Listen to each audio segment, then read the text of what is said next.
घेता सर्व मुस्लिम बांधवांनी आपला रमजान ईद हा सण घरीच राहून साधेपणाने साजरा करावा असे आवाहन जिल्हा पोलीस प्रमुख तेजस्वी सातपुते यांनी केले आहे। अभी ये जो बार बार सब बताते हैं कि इसमें सबसे ज़्यादा खतरा किसको है, तो जो जिनकी उम्र 50 से ज़्यादा है, जिनको बीपी है, डायबिटीज़ है, अस्थमा है,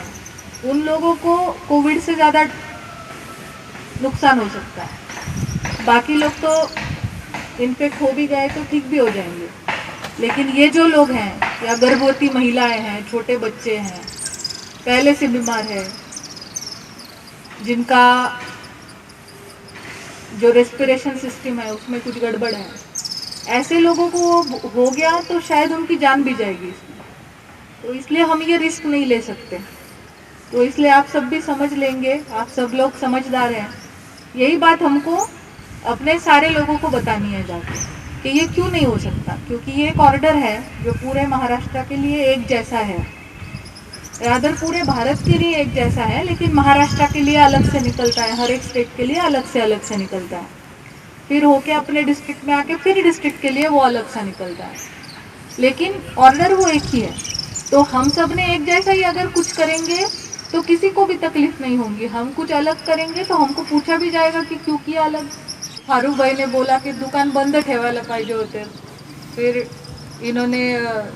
शिकलगार साहब ने भी बोला की दुकान बंद ठेवायला पाहिजे। तर याच्या संदर्भामध्ये हा मुद्दा मी कलेक्टर साहेबांच्या पण निदर्शनास आणते।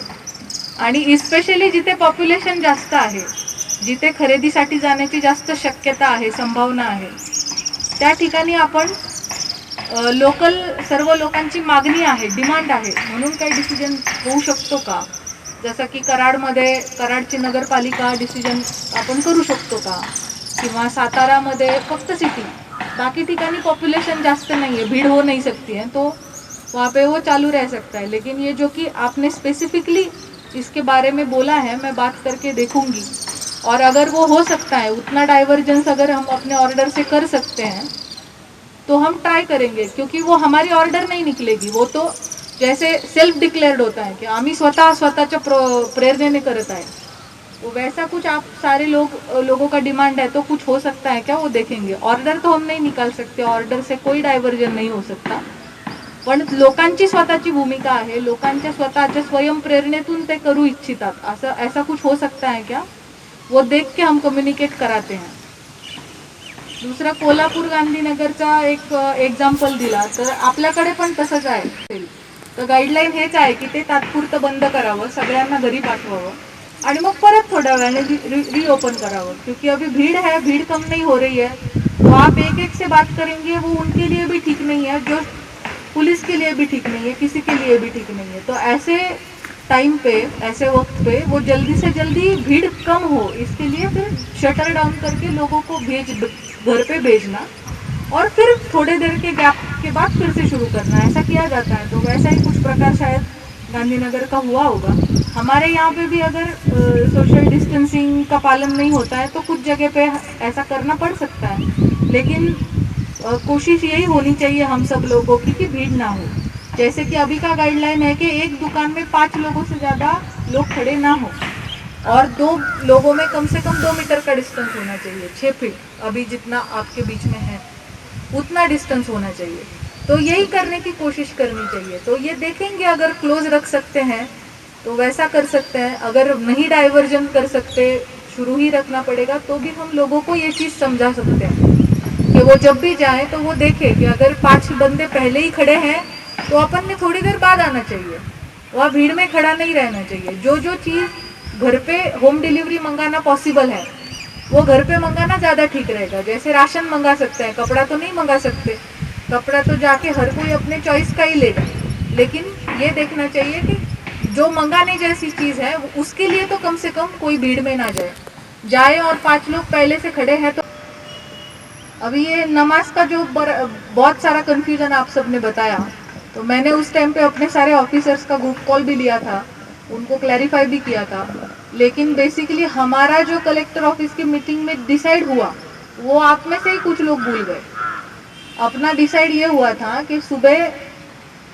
कितने बजे खाना खाना है वो उनको पता चलना चाहिए, कि अभी उपवास शुरू हो गया, अभी नहीं खाना है, और शाम को टाइम कब खत्म हुआ ये एक उनको समझ में आना चाहिए। इस दोनों के लिए अपन ने अजान अलाउ करी थी, और फिर अजान कर ही रहे हैं तो नमाज भी अलाउ करी थी, तो 2 टाइम का डिसाइड हुआ था अपना। फिर कुछ लोगों ने जब लॉकडाउन शुरू हुआ तो लॉकडाउन के बाद सारे हमने बताए थे की सारे धार्मिक स्थळ बंद ठेवा, कोणी तिकडे जाऊ नका, लेकिन कुछ मस्जिद ऐसी थी कि जिसमें अंदर ही रहते थे, मौलवी साहब अंदर ही रहते थे, 1-2 केयर टेकर अंदर ही रहते थे, तो बाहर से तो ताला था लेकिन 2-3 लोग अंदर थे, और उतने लोगों को इबादत करना अलाउड भी था। तो इसलिए लोग अंदर थे, उनके टाइम पे वो नमाज भी पढ़ते होंगे, जैसे शिकलकर साहब ने बोला कि बाकी टाइम पे भी नमाज होती होगी, सिर्फ अनाउंसमेंट नहीं थी,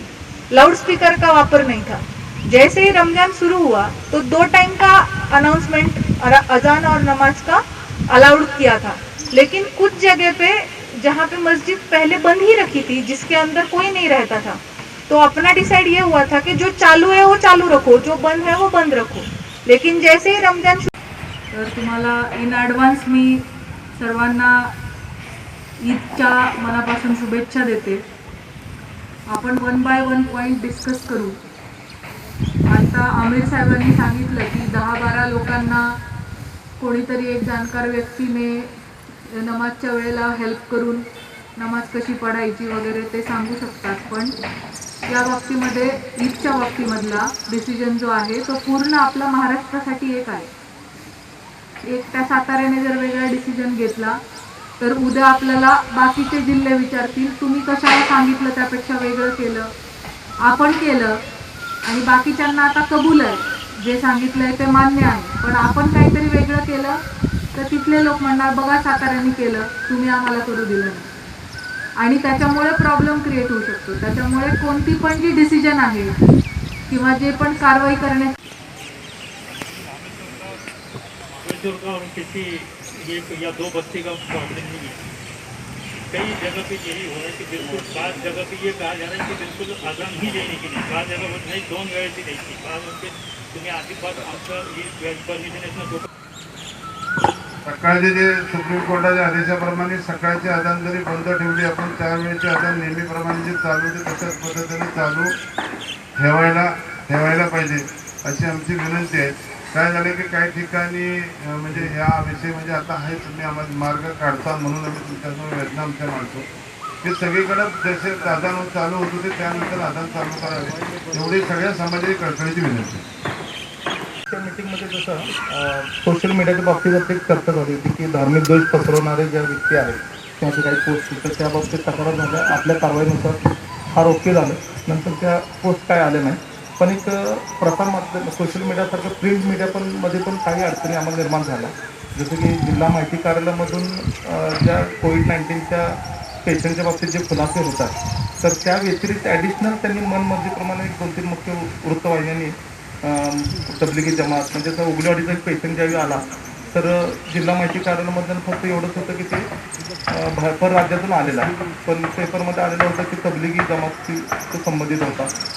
चुकीची बातमी ती एक आली। तसंच एक सांगली जिल्ह्यातून मरकजच्या काळात 6 व्यक्ती कोरोना पॉझिटिव्ह दाखल झाले अशी न्यूज होती, तर त्याला पण एका वृत्तपत्राने ते 6 जण तबलिगी निजामुद्दीन मरकज जमातीतून आलेले, तरी काही संबंध नसताना अशा जे बातम्या येतात त्या बाबतीत पण थोडंसं एक